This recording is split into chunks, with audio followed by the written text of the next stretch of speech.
ወቅቱ 1942 ነበረ። ዓለም በሁለተኛው የዓለም ጦርነት እሳት እየተናጠች ባለችበት በዛ አስፈሪ ዘመን በዋሽንግተን ዲሲ በሚገኘው የነጩ ቤተ መንግስት አዳራሽ ውስጥ አሜሪካውያን ጋዜጠኞች አንዲትን የ26 ዓመት የሶቪየት ወጣት ወታደር በጥያቄ ያጣድፏት ያዙ። የሚያሳዝነው ነገር ግን ጋዜጠኞቹ የሚጠይቋት ስለ ጦርነቱ ስልት፣ ስለ ግንባሩ አስፈሪነት ወይም ስላሳለፈችው የጦር ሜዳ ውሎዋ ሳይሆን የዩኒፎርምሽ ቀሚስ ለምን አጠረ፣ በጦር ሜዳ ግንባርስ ሜካፕ መጠቀም ይፈቀዳል ወይ፣ የዩኒፎርምሽ ወፍራም መሆን ውበትሽን አይደብቀውም እንዴ የሚሉ የፌዝና የንቀት ጥያቄዎችን ነበረ።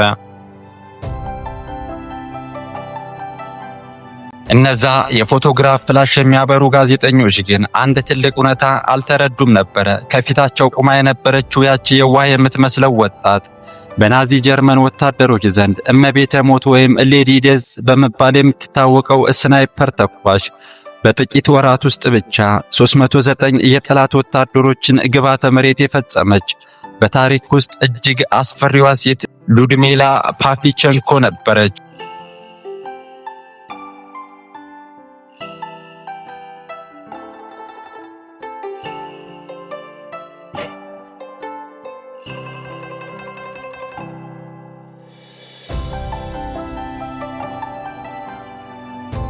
ሂትለር ስለሷ ሲነገረው ጸጉሩን ይነጭ፣ የጀርመን ወታደሮች ደግሞ በምሽጋቸው ውስጥ ሆነው ሉድሚላ የሚለውን ስም ሲሰሙ ጉልበታቸው ይርር ነበረ። ለመሆኑ ይቺ ሴት ማን ናት?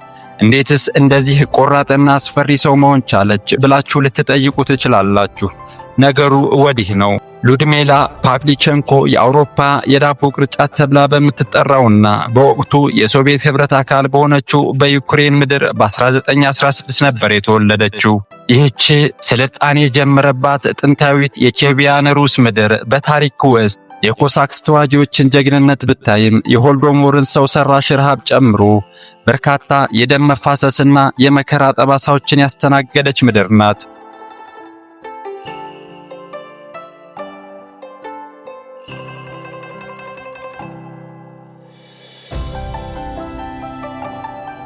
በወቅቱ የኬቭ ዩኒቨርሲቲ የታሪክ ተማሪ የነበረችው ሉድሚላ ገና በልጅነቷ ከመጻሕፍት ጋር ትልቅ ፍቅር የነበራት፣ የአውሮፓውያን የታሪክ መዝገቦችን ስታገላብጥና ስታነብ የምታድር ረቂቅ አእምሮ ያላት ልጅ ነበረች።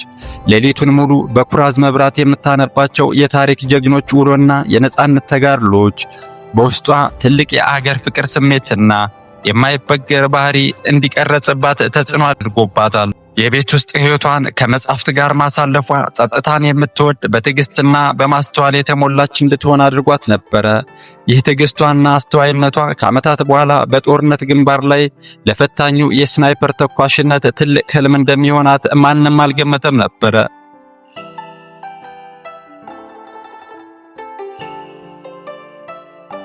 ይሁንና ሉድሚላ መጽሐፍትን ውስጥ ብቻ የተሸሸገች ልጅ አልነበረችም። ገና በ16 ዓመቷ አሌክሲስ ፓቭሊቼንኮ ከተባለ ሰው ጋር ትዳር መስርታ ሮስቲስላቭ የተባለ ወንድ ልጅ ወልዳ ነበረ። ትዳሩ ብዙም ሳይቆይ በፍች ቢፈርስም እሷ ግን የባሏን የአያት ስም ይዛ ቀጥላለች።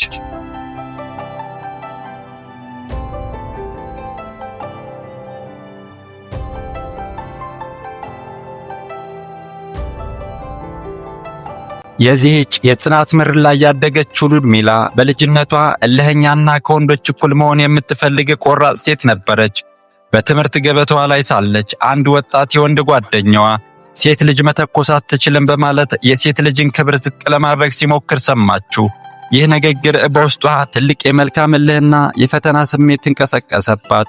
ወዲያውኑ በአካባቢዋ ወደሚገኝ የጦር ሜዳ ሰፈር በመሄድ ስልጠና መውሰድ ጀመረች። በፍጹም ትኩረት የማይናወጥ ድፍረትና የንስር ዓይን በማሳየት በቦታው ያሉትን ወንዶች ሁሉ በመብለጥ ቮሮሽሎቭ ሻርፕ ሹተር የሚለውን ታዋቂ የክብር ሰርተፊኬት ወሰደች። በጥናት በንባብና ልጇን በማሳደግ ልታሳልፍ የነበረው ሰላማዊ ሕይወቷ ግን ሰኔ 1941 ናዚ ጀርመን ሶቪየት ህብረትን ስትወር በአንድ ሌሊት እንደ ጉም ተነነ።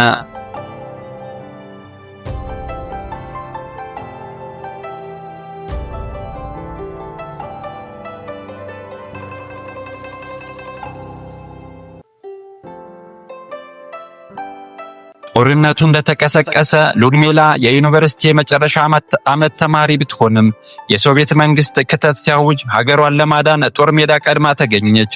በወቅቱ ገና የ9 ዓመት ልጅ የነበረውን ልጇን ሮስቲስላቭን ለእናቷ አደራ ሰጥታ ነበረ ወደ ሞት ሜዳ የተጓዘችው። በምልመላው ወቅት የሶቪየት የጦር ጀነራሎች ቆንጆ ሴት ስለነበረች በንቀት አይተው ነርስ ነው መሆን ያለብሽ ቢሏትም ሉድሚላ ግን ፈገግ ብላ የሰልጣኝነት ማረጋገጫዋንና የተኩስ በአጇን አሳይታ እኔ ነርስ መሆን አልፈልግም በማለት ብረት ማንሳትን መረጠች። አብረዋት የተዋጉ ወታደሮች ከጊዜ በኋላ እንደመሰከሩት እሷ ግንባር ላይ ስትሆን ወንዶች ወታደሮች በሙሉ ሞራላቸው ይነሳ እንደነበረ መስክረውላታል። እሷ ካለች አንሸነፍም የሚል እምነት ነበረን። በጥይት ስትመታ እንኳን ህመሟን ወጥ አድርጋ ወንዶች ወታደሮችን የምታበረታታ ሴት ነበረች ሲሉ አሞካሽተዋታል።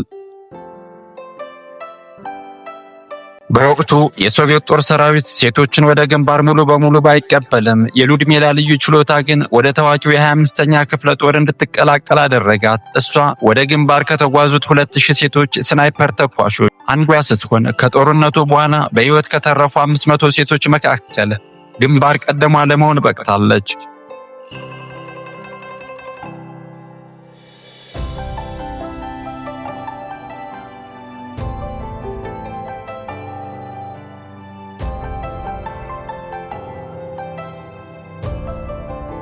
በኦዴሳ አቅራቢያ በተደረገው የመጀመሪያ ውጊያ ላይ ሉድሚላ ለሰዓታት ምሽጓ ውስጥ አድፍጣ ጠላትን በንስር አይኖቿ መጠባበቅ ጀመረች። የመጀመሪያው የናዚ ወታደር ከፊቷ ሲመጣ ግንባሯን ላባ ጠመቃት። እጆቿ ተንቀጠቀጡ። ሰውን መግደል ቀላል አልነበረም። እሱም ሰው ነው፣ የሚኖርለት ቤተሰብ ያለው ሰው ነው። እንዴት ገድሎ ያለው ስትል በውስጧ ተጨነቀች። ነገር ግን ከጎኗ የነበረው ጓደኛዋ ወጣት ወታደር በናዚ ጥይት ጭንቅላቱ ተመትቶ በፊቷ ሲወድቅና ደሙ ፊቷን ሲረጨው የአዛኝነቷ በአንድ ቅጽበት ወደ ቁጣ ተቀየረ። ጠመንጃዋን አነጣጥራ ተኮሰች። የመጀመሪያውን የጀርመን ወታደር ግንባሩን በማለት ወደማይቀረው ቸኘችው። ቀጥሎ ሁለተኛውን ደገመችው። በዛች ቅጽበት ፍርሃቷ ሙሉ በሙሉ ከሰመ። ሉድሚላ በኋላ ላይ በጻፈችው ማስታወሻዋ ላይ ያ የገደልኩት ሰው አልነበረም ጠላት ነበረ በማለት ያንን አስፈሪ ቅጽበት ገልጸዋለች። የጦርነት ሕይወት የትዕግስት ፈተና በመሆኑ ለሰዓታት አንዳንዴም ለቀናት ሳትንቀሳቀስ ሳትበላና ሳትጠጣ በአንድ ቦታ በመደበቅ ነበረባት። በዚህ የጭካኔ ፊልሚያ በኦዴሳ ጦርነት ውስጥ ብቻ በ2 ወራት ውስጥ 187 ጠላቶችን መግደል ችላለች።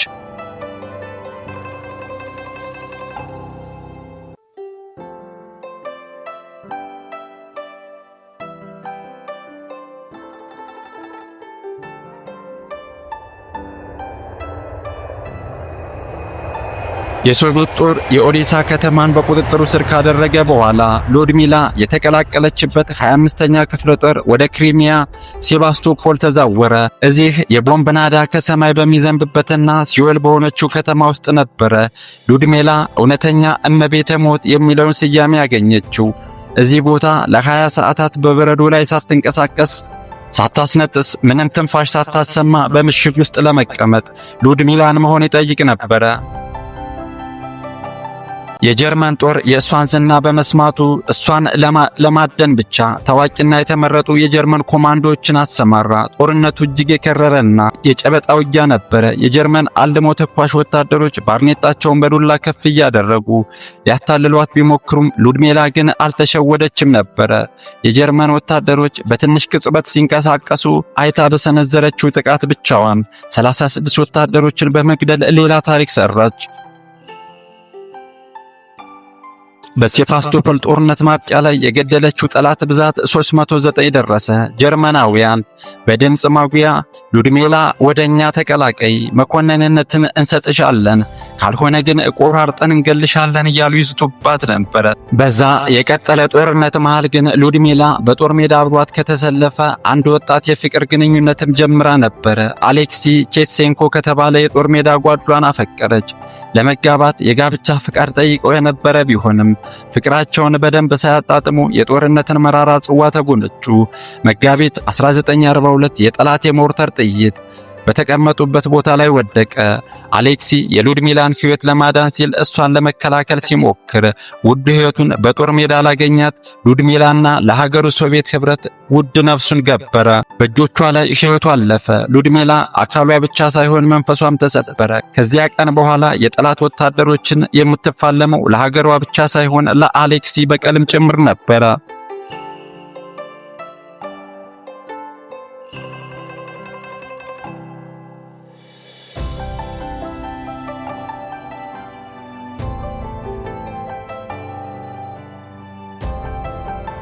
በ1942 አጋማሽ ላይ ሉድሚላ 4 ጊዜ በከባድ የቦምብ ፍንጣሪ ቆሰለች። የሶቪየት ኅብረት መሪዎች ይህች ታላቅ ጀግና ከተገደለች ሕዝቡ ሞራሉ ይነካል ብለው ስለፈሩ ከግንባር እንድትወጣ አደረጉ። በመቀጠልም አሜሪካ ሁለተኛውን የጦር ግንባር እንድትከፍት ለመቀስቀስ ወደ ዋሽንግተን ዲሲ ተላከች።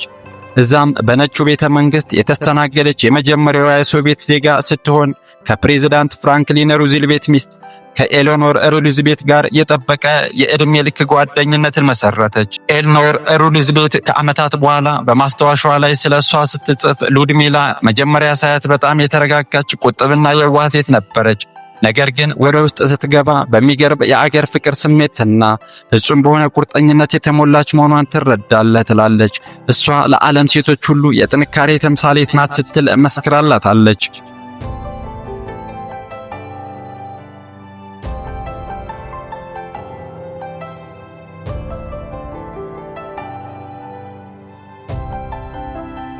በዚያው የአሜሪካ ጉዟ በቺካጎ ከተማ በተደረገ ትልቅ ስብሰባ ላይ የአሜሪካ ጋዜጠኞችን ትምክህት የሰበረውንና ታሪክ የለወጠውን ዝነኛ ንግግሯን አደረገች። ማይክሮፎኑን ጨብጣ ለተሰበሰበው ሕዝብ እንዲህ ስትል ተሰማች። ክቡራንና ክቡራት፣ እኔ የ26 ዓመት ወጣት ነኝ።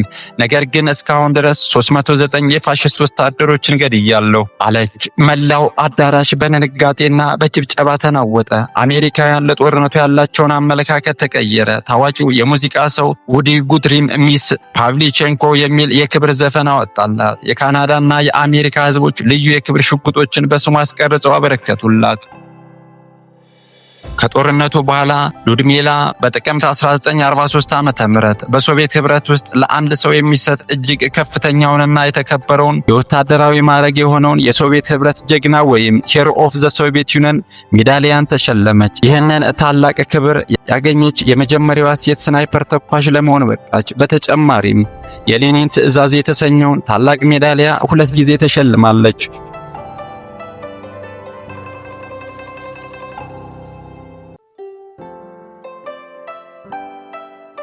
ከቆይታ በኋላ ሉድሚላ ትምህርቷን መልሳ በመቀጠል የታሪክ ተመራማሪ ሆነች። በግል ሕይወቷም ኮንስታንቲን ከተባለ የጦር አጋሯ ጋር ሁለተኛ ጋብቻ የመሰረተች ቢሆንም ሌላ ልጅ ግን አልወለደችም ነበረ። ነገር ግን ጦርነቱ የአካል ጉዳት ብቻ ሳይሆን የነፍስ ስብራትም ጥሎባት ነበረ።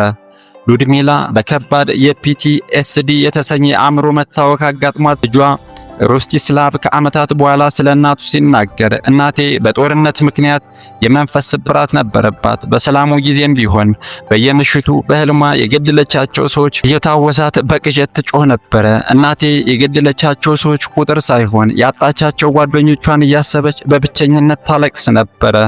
ነገር ግን ለኔ እጅግ አሳቢ፣ ጠንካራና ፍቅሯን ከመግለጽ የማትቆጠብ ድንቅ እናት ነበረች በማለት ምስክርነቱ ሰጥቷል።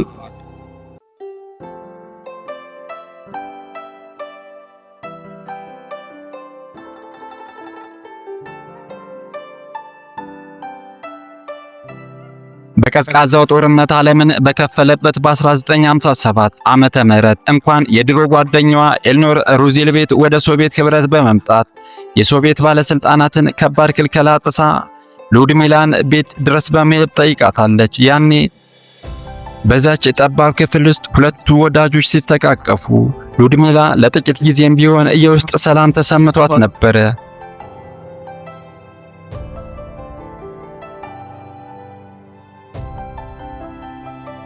ይህች ታላቅ ተዋጊ በጥቅምት 10 ቀን 1974 ዓመተ ምህረት በተወለደች በ58 ዓመቷ ከዚህ ዓለም በሞት ተለየች።